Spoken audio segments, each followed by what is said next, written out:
이스라엘 백성이 가나안 땅에 정착한 과정은 쉽지 않았습니다. 늘 불안하고 전쟁의 위험이 있었고, 또 남북 간의 이스라엘과 유다 간의 갈등도 심했지요.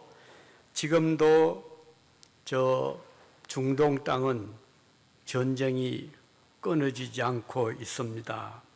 옛날에도 그랬죠. 바벨론, 아수르 등 주변, 애굽 등의 주변 강대국들이 끊임없이 중동, 이스라엘 땅의 불안과 또 공포와 포로, 전쟁 이런 일들이 계속 일어났고, 지금도 계속되는 전쟁으로 중동 땅은 평안할 날이 없어 보입니다.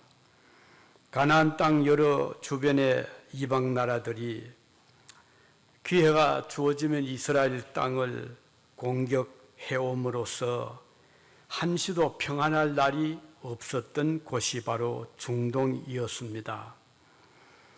그런데 역사를 보면 이스라엘 백성들이 하나님을 신뢰하고 믿음에 든든히 서 있었을 때는 나라가 안정이 되었고 내후 외환이 없었습니다.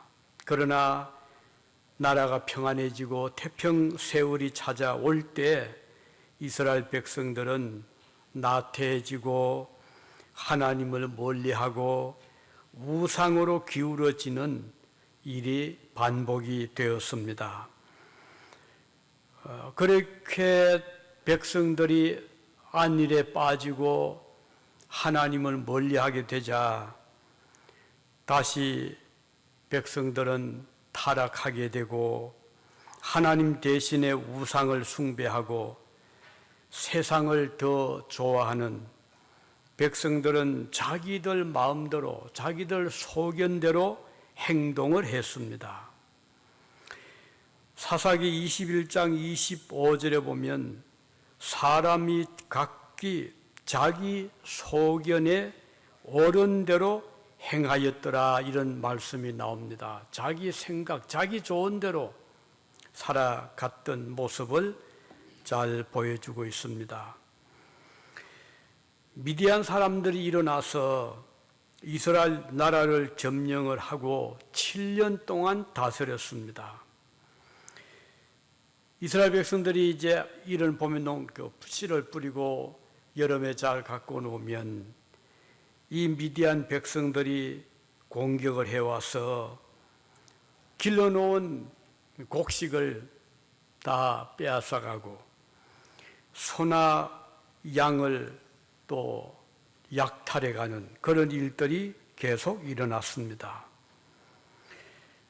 그래서 이스라엘 백성들은 계속 숨어 동굴 속으로 피난 가기도 하고 또 곡식이 채 익기도 전에 어서 추수를 해야 되기 때문에 숨어서 어두운 밤에 추수를 하기도 하고 이런 일들이 일어났습니다. 사사기 6장 5절에 보면 이스라엘 사람들이 농사를 어렵게 지어놓으면 미디안 사람들이 마치 메뚜기 떼같이 달려와서 곡식을 빼앗아 가버리는 이런 모습이 기록이 되어 있습니다. 그러니까 심어도 별 재미가 없었던 것이죠. 그때 백성들은 하나님께 기도하며 간절히 부르짖기 시작을 했습니다.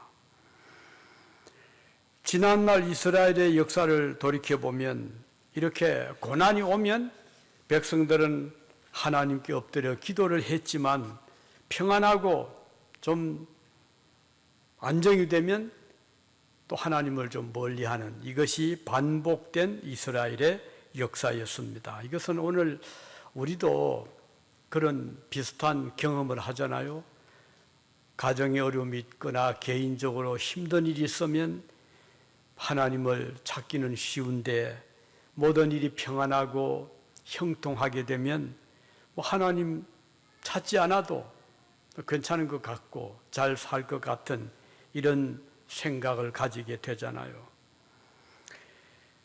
이스라엘이 미디안을 인하여 미약함이 심한지라 이에 이스라엘 자손이 여호와께 부르짖었다, 이런 기록이 나옵니다.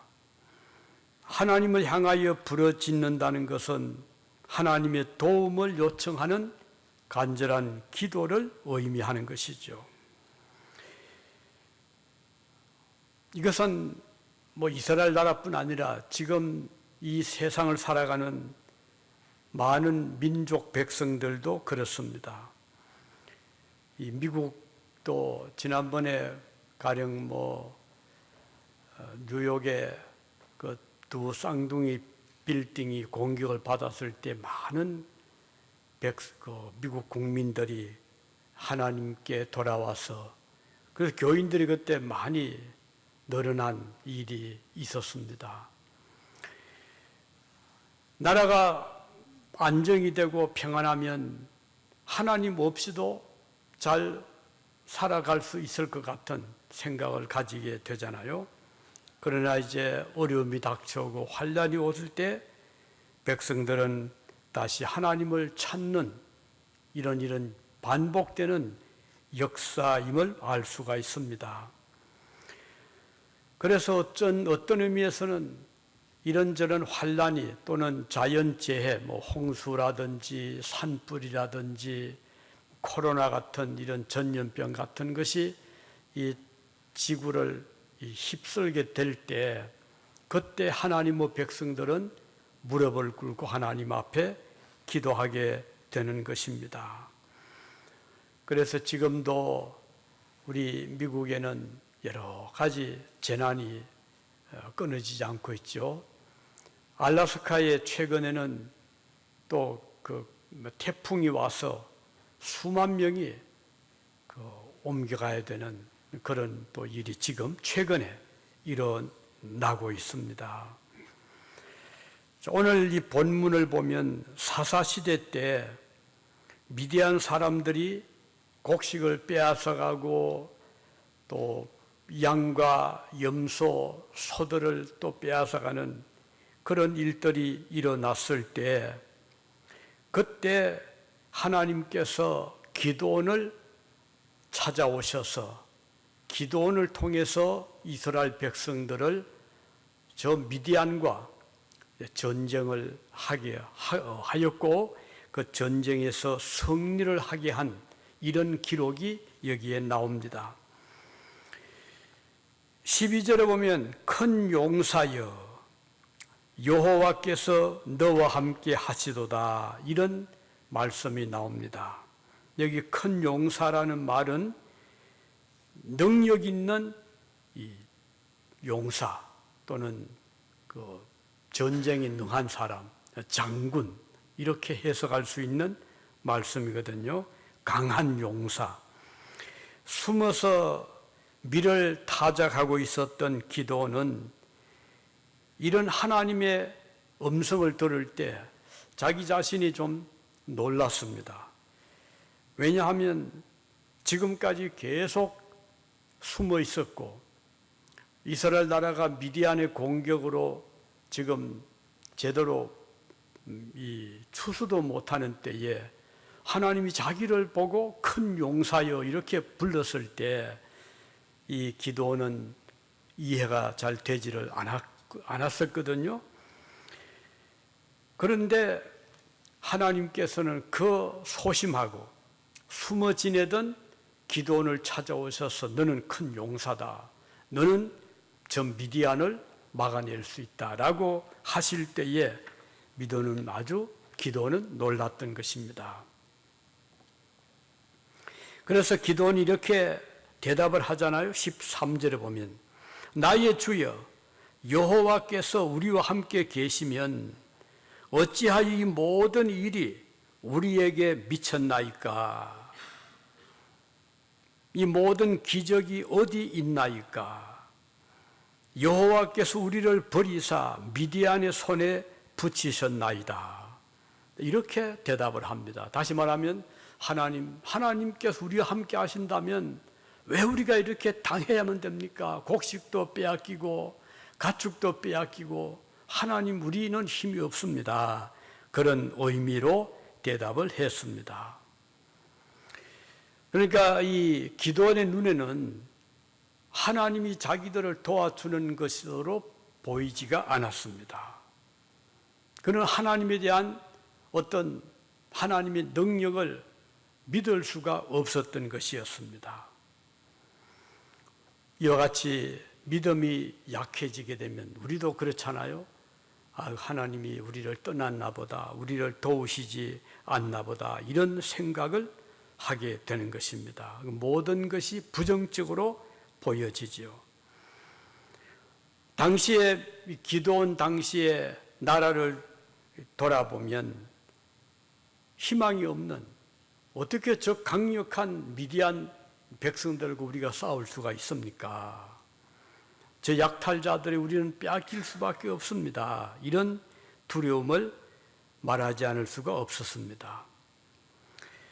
그런데 하나님께서 이 기도원을 찾아오셔서 14절에 보면, 내가, 하나님 말씀입니다, 기도원에게 내가 너를 보내는 것이 아니냐, 너는 내 힘을 의지하고 가서 이스라엘을 미디안에서 손에서 구원하라. 하나님이 이렇게 말씀하셨거든요. 하나님께서 기도원에게 하시는 말씀은 지금 기도원을 미디안 사람들에게 보내시겠다는 뜻입니다. 그리고 이스라엘을 그들의 손에서 구원해 낼 힘을 기도원에게 주시겠다는 약속입니다. 그래서 기도원은 이제는 숨어있지 말고 일어나서 싸워라 하는 하나님의 말씀을 지금 들은 것이죠. 그러나 기도원은 아직까지 두려워하고 있었습니다. 미디안의 강력한 저 민족으로부터 이스라엘을 건져낼 만한 힘이 보이지를 않았습니다. 그래서 이렇게 대답을 합니다. 15절입니다.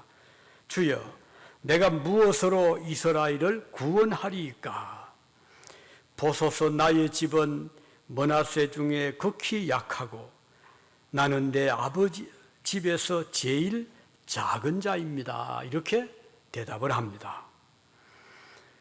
그때 하나님이 16절에 이렇게 말씀하죠. 기도원에게 내가 반드시 너와 함께 하리니 내가 미디안 사람 치기를 한 사람을 치듯 하리라. 그러니까 지금 기도원과 하나님이 지금 서로 말을 주고받고 있는데, 기도원은 계속 저는 못합니다, 우리는 약합니다 라고 하지만 하나님은 네가 할 수 있다, 네가 저 사람들을 물리칠 수 있다, 이렇게 말씀을 한 것입니다. 자, 이제 이런 그 대화를 통해서 기도원의 마음속에는 하나님이 나와 함께 하시는구나, 하나님이 나를 통해서 이 백성을, 우리 백성을 건져내시는구나, 이런 생각을 좀 가지게 되는 것입니다. 그래서 기도원은 이제 더 숨어서 타작하는 그런 비겁한, 두려워하는 자가 아니라 이제는 일어나서 그의 백성을 저 미디안의 손에서 건져내야 되는 그런 사명을 가지게 된 것입니다. 34절을 보면 이렇게 기록이 되어 있습니다. 여호와의 신이, 하나님께서 기도원에게 강림하시니 기도원이 나팔을 불매 아비에셀 족속이 다 모여 그를 쫓아오고, 기도원이 힘을 얻었습니다. 하나님이 자기와 함께 한다니까 힘이 났습니다. 그래서 백성들을 이제 모으고 있죠. 나팔 소리를 내어서 백성들을 자기에게 모이게 했습니다. 백성들이 많이 몰려왔습니다. 그가 부는 나팔 소리를 듣고 여러 지파, 므낫세, 스불론, 납달리 지파 사람들이 모여서 기도원을 쫓기 시작을 했습니다. 자, 이렇게 사람들을 지금 모아서 백성들에게 힘을, 지금 그 힘을 모으고 있는 것입니다. 자, 그리고 하나님께서는 기드온에게 이 사람들을 이제 모아서 싸울 용사를 지금 구별을 시키자. 하나님께서 말씀을 하십니다. 그때 모인 사람들의 숫자가 32,000명, 많이 모였잖아요. 32,000명이 기드온을 이제 둘러싸서 모여들었습니다. 그때 하나님께서 7장 2절에 보면요, 이렇게 말씀하지요. 너를 쫓은 백성이 너무 많은즉 내가 그들의 손에 미디안 사람을 붙이지 아니하리니. 아니, 지금 저 미디안 사람들은 10만 명이 넘어요. 그런데 이쪽 이스라엘 백성은 다 모아도 3만 2천 명밖에 아니잖아요. 숫자적으로 보면 이스라엘 백성이 훨씬 숫자가 적습니다. 그럼에도 불구하고 하나님께서는 이 너희 백성들의 숫자가 너무 많다. 이게 이해가 안 되잖아요. 아니, 지금 적군은 지금 13만 2천 명 엄청나게 많은데, 아니, 우리는 지금 3만 2천 명밖에 아닙니다. 이 기도는 이해가 가지 않았습니다. 그렇지만 하나님께서는 그 숫자 너무 많다, 이렇게 말씀을 하셨습니다. 이걸 보면 우리가 보는 어떤 숫자 또는 양에 대한 우리의 평가하고 하나님께서 보시는 숫자, 평가는 또 다른 것을 볼 수가 있어요. 이게 하나님의 생각과 인간의 생각의 차이인 것입니다. 사실 전쟁에서 병력 수는 중요하잖아요. 우리 6.25 사변 때 우리 국군과 유엔군이 다시 결집해가지고 인천 상륙 작전을 통해서 서울의 허리를 딱 끊고 그때부터 완전히 전세가 바뀌게 되고 이제 북진하게 되잖아요. 거의 압록강까지 막 올라가는데 중국에서 보니까 이러다가는 자기들까지 위태위태하거든요.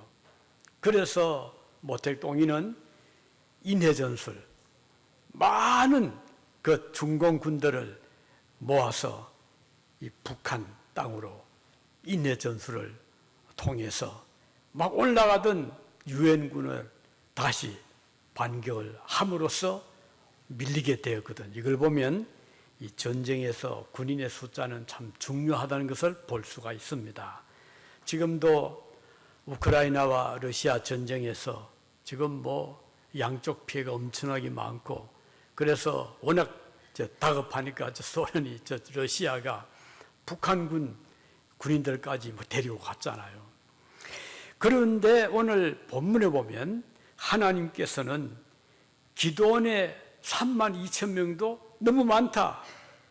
이거 이해가 안 가잖아요. 그래서 하나님께서 이제 좀 줄여야 된다. 싸울 자들을 좀 숫자를 줄여야 된다. 이렇게 말씀을 하시면서 그 방법도 특이합니다. 어떻게 줄였죠? 훈련을 받으니까 막 땀도 나고 목도 마릅니다. 그런데 하나님께서 그 너희의 군인들을 저 물이 있는 곳으로 데리고 가라 그랬어요.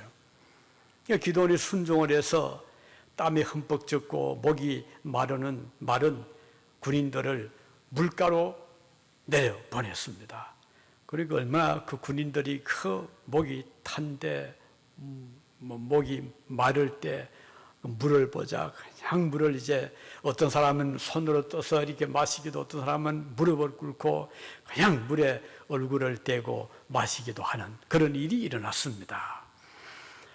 그런데 하나님께서 이게 그 군인들을 지금 추려내는 방법이었어요. 기도는 걸 몰랐죠.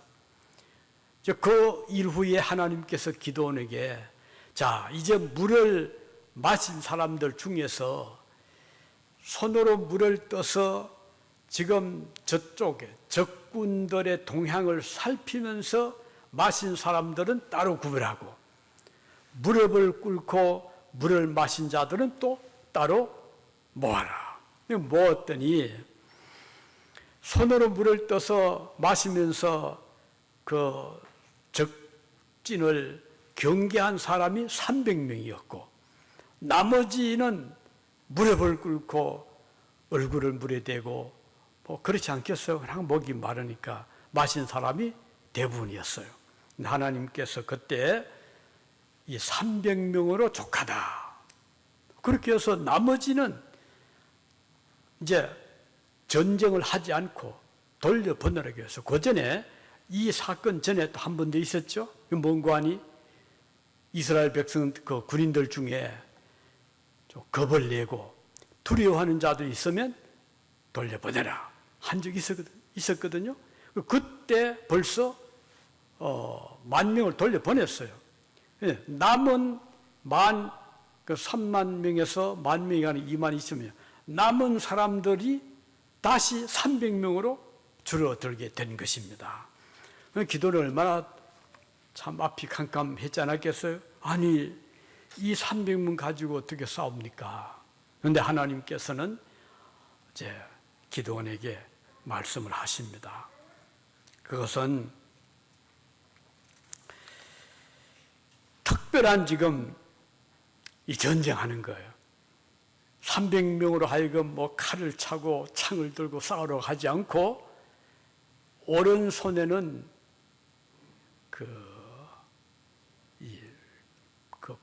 오른손과 왼손에 왼손에는 항아리와 불을 들게 하고 오른손에는 칼을 들게 해서 100명씩 이렇게 나누어서 아주 야밤, 지금 밤이 됐어요. 그 밤중에 이 세 부대로 나누어서 이 미디안 군인들이 지금 밤이니까 뭐 조용하게 뭐 잠을 들기도 하고 또 뭐 보초도 있었겠지만 그래서 이제 가만히 공격을 하기 위해서 신호, 기도원과 함께 있었던 사람들이 일제히 같은 시간에 항아리를 깨고 그러니까 안에 있는 횃불이 빛을 발했겠죠. 그러면서 여호와의 군대라고 이제 큰 소리를 외치게 했고 그러자 이제 같이 다른 쪽에 있었던 100명씩 나누어진 또 그 부대들도 꼭 같이 항아리를 깨고 소리를 지르면서 잠들어 있는 미디안 군인들을 에워쌌습니다. 그랬더니 이 미디안 군인들이 정신이 번쩍 들어가지고 자기들끼리 잠결이기도 하고 정신이 얼떨떨한 가운데 자기들끼리 칼을 들고 서로 치고 싸우고 그러면서 다 도망을 가게 되는 그러니까 일방적으로 이스라엘 백성들이 싸우지 않고 전쟁하지 않고 기드온의 군대가 그 많은 메뚜기같이 많은 미디안 군인들을 물리치게 되는 승리하게 되는 그런 역사가 오늘 본문의 중요한 내용입니다. 자, 우린 여기에서 우리 하나님께서 왜 300명의 용사만 데리고 싸우게 했는가? 그 하나는 사람의 숫자를 의지하지 말고 인간의 능력을 의지하지 말고 너의 전술을 의지하지 말고 너의 지혜를 의지하지 말고 하나님을 의지해라 하는 중요한 교훈을 여기에서 주고 있습니다. 오늘 우리가 이 세상을 살아가면서 우리가 매일같이 도전을 받잖아요. 여러 가지 우리가 싸워야 될 일도 많고 눈에 보이지 않는 우리를 두렵게 하는 우리로 하여금 겁을 먹게 하는 이런저런 일들이 많이 일어나잖아요. 꼭 전쟁이 아니더라도 그럴 때 우리는 걱정하고 염려하고 두려워하고 슬퍼하고 낙심할 때가 많잖아요. 그러나 하나님께서 이 말씀을 통해 보여주시는 것은 하나님의 능력을 의지하고 사람의 어떤 지혜나 또는 전술이나 지략을 의지하지 말고 하나님의 은혜와 능력으로 어떤 도전이 오더라도 그것들을 대적하고 물리쳐라 하는 중요한 믿음의 힘을 의지할 것을 우리에게 보여주시는 것입니다. 우리가 살아가면서 우리가 내가 의지하고 있는 힘이 무엇인가? 우리가 내 옆에 사람들이 많다든가 또는 나는 건강하다든가 나는 지혜가 많다든가 나는 재산이 많다든가 아는 것이 많다든가 이런 것 가지고 우리가 세상과 싸우려고 하면 이기는 것 같이 보이지만 결국은 그것 가지고는 부족합니다. 우리는 그런 것들을 의지하지 말고 나는 비록 부족함이 많더라도 내 주변에 나를 응원하는 자들이 많지 않더라도 내가 가진 재산이 많지 않더라도 지식이 많지 않더라도 건강이 좋지 못하더라도 우리는 그런 것들을 의지하지 않고 나를 창조하시고 이 땅에 보내주시고 지금까지 우리와 함께 해주신 전능하신 하나님을 나의 힘으로 삼는다 이렇게 믿고 나가면 하나님이 너무 기뻐하시는 거예요. 하나님께서 그런 자에게 힘을 실어주시고 승리하게 하시고 이기게 하시는 것입니다. 그런 자들을 하나님이 보호해 주시는 것이고 그런 자들을 하나님께서 아무도 해치지 못하도록 막아주시는 것입니다. 질병이 와도 걱정할 것이 없는 것입니다. 우리 지난번 코로나 때도 여러분 다 겪어보셨잖아요. 미국, 한국 할 것 없이 특히 한국도 얼마나 심했잖아요. 그러니까 모임을 갖지 못하는 거예요. 직장도 못 나가고 학교도 못 가고 또 그뿐 아니라 예배도 못 드리고 그랬잖아요. 미국도 많이 그랬거든요. 그런데 그때 감사했던 것은 여기 오레곤 유지는 강제적으로 예배를 못 드리게 하진 않았어요. 이제 자발적으로 이런 지금 병이 유행되고 있으니까 자체적으로 결정해서 예배 참석하지 말아라. 한국엔 딱 몇 명 제안을 했더라고요. 몇 명이서 못 모이도록. 그런데 여기는 그런 게 없었어요.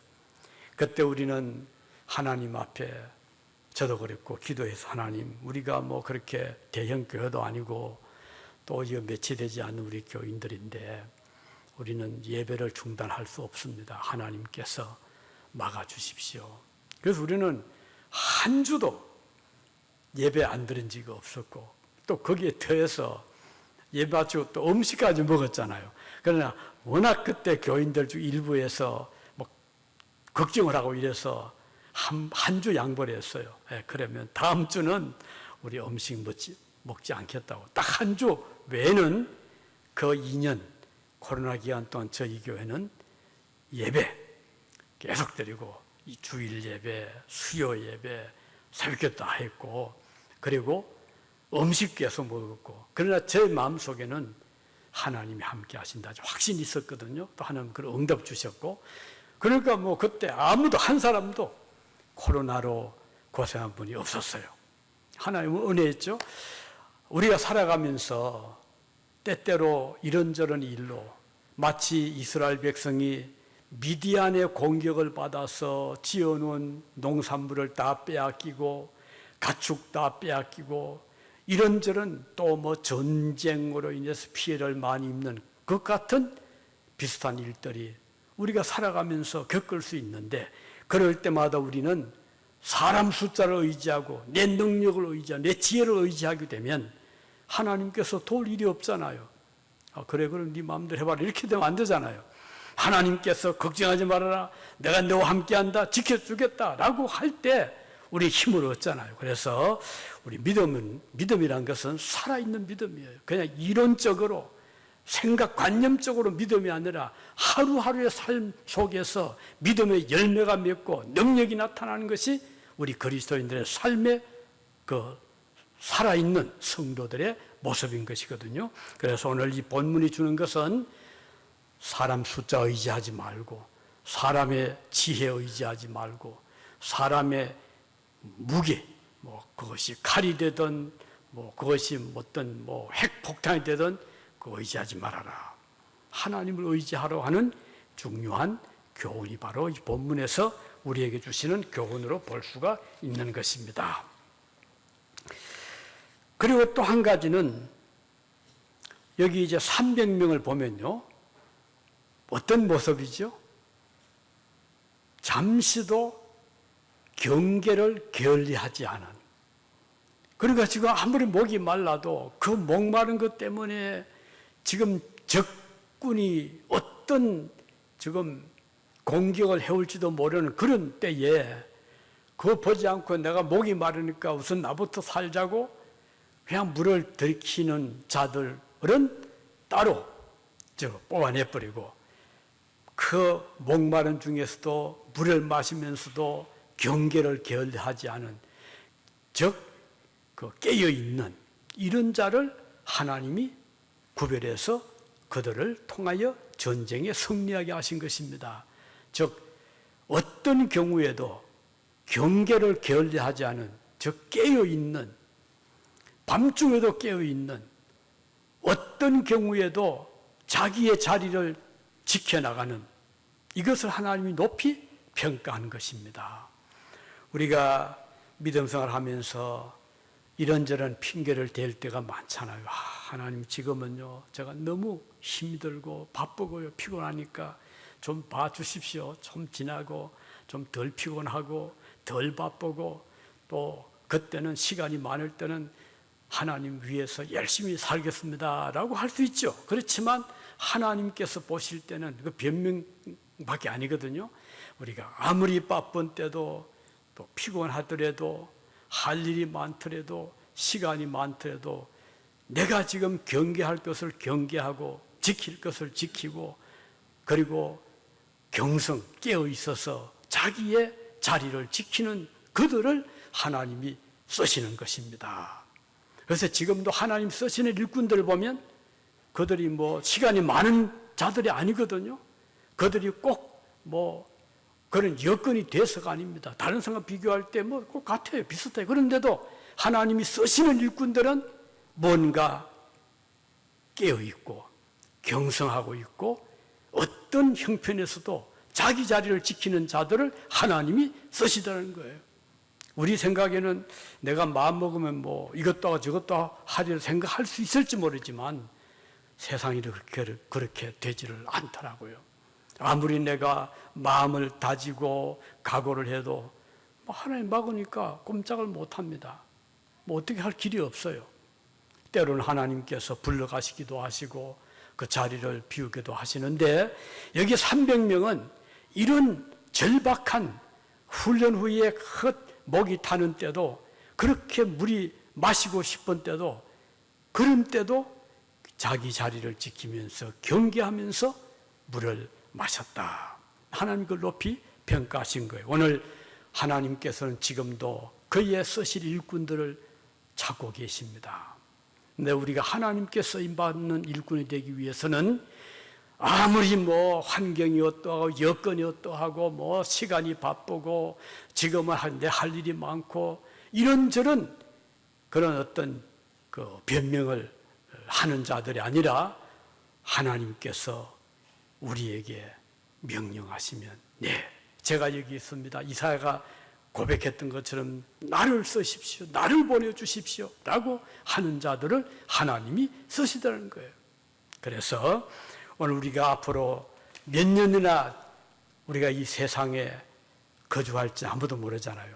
저도 내일 하나님 부르시면 다 두고 가야 되고, 아무리 지금은 이렇게 앞으로 10년, 50년 살아있을 것 같은 생각을 가질 수 있겠지만, 그러나 내일은 아무도 몰라요. 하나님께 쓰임받는 자들이 되기 위해서는 절박한 상황에서도 자기 자리를 지키면서 깨어서 해야 될 일을 하려는 그런 각오와 결심이 되어 있는 자들을 하나님이 쓰시다는 거예요. 어떤 방법으로 쓰시든 간에 뭐 우리가 육신 어떤 내 몸을 들여 쓰시는 일이든 아니면 어떤 영적인 내면적인 정신적인 그런 일을 하든 아니면 물질을 통해서 일을 하게 하든 재능을 통해서 일을 하게 하든 하나님의 일꾼들이 해야 될 일들이 늘 우리 교회 안팎으로 있잖아요. 이럴 때 우리는 조금도 자꾸 미루거나 또는 자리를 이탈하지 말고 자기 자리를 잘 지켜나가는 이런 참 마음을 하나님이 귀하게 보시는 것입니다. 사실 저희 교회도 이렇게 보면 할 일이 너무 많잖아요.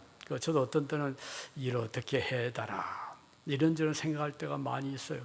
그렇지만 우리가 아무리 소원을 해도 이 마음대로 안 되잖아요. 그래서 저희 교회로서는 할 수 있는데 범위에서 최선을 다하자 이런 생각을 하고 있습니다. 가끔 이렇게 주변을 보면 참 어떤 부러운 교회들이 참 있잖아요. 어떤 대부분 미국 교회들이죠. 보면 참 교회당을 잘 이렇게 정비도 하고 참 잔디도 잘 가꾸고 그런 보면 참 부러울 때가 많아요. 그런데 우리가 억지로 할 수는 없잖아요. 우리로서는 최선을 다해야 되고 또 우리 지금 교회도 좀 이제 세월이 흐르다 보니까 참 여러 가지 고쳐야 될 것도 또 버려야 될 것도 많이 있는데 그것도 쉽지가 않아요. 이번에 그래도 감사하게 그래도 이번에 김치 냉장고 고장이 났는데 또 우리 조 집사님 또 아드님을 통해서 또 이렇게 바꿀 수 있어서 너무 감사했고 또 이제 문제 또 이번에 이제 딜리버리 해왔잖아요. 그래서 제발 좀 고장난 거는 가져가 줬으면 좋겠다 생각하고 바로 그분들에게 요청을 했죠. 이거 우리 쓰지 않는 이거는 좀 가져갈 수 없겠네 했더니 그건 안 된대요. 그러면서 꼭 그렇게 해야 된다고 하면 100불을 차지를 한다는 거예요. 그래서 생각을 했죠. 100불 차지까지 하면서 주면서 우리가 버릴 수 있는 건데 그래서 그러면 그냥 가시라고 보내고 이제 그랬더니 또 장장님이 또 아주 고맙게 또 트레일러 오늘 뒤에 갖다 놨습니다. 가져오셔가지고 같이 치우자고. 그래서 우리 청년들 좀 도와주시면 몇 가지 또 버릴 것이 있거든요. 좀 도와주시면 고맙겠고요. 그래서 어떻든 우리가 그때마다 해야 될 일들이 교회 안팎으로 참 많은데 이걸 안 볼 수가 있어요. 눈에 보이지 않을 수 있는데 그러나 하나님께서 기도원 300명의 용사들에게는 눈을 뜨게 하고 그 시대를 그 상황을 파악하게 하고 자기 자리를 지키게 할 때 하나님은 그들을 쓰신 것입니다. 오늘 여러분과 제가 하나님께 쓰임받는 일꾼이 되자. 교인들이 1000명, 10,000명이 돼도 쓰시는 일꾼은 딱 한정되어 있잖아요. 우리가 비록 적은 숫자지만 전 적게 보지 않아요. 한 사람이 여러분의 존재의 가치는 100명 이상이 될 수 있잖아요. 하나님께 쓰시는 것이 중요하니까 쓰임받는 여러분, 저와 여러분 되시기를 진심으로 바랍니다. 기도하시겠습니다.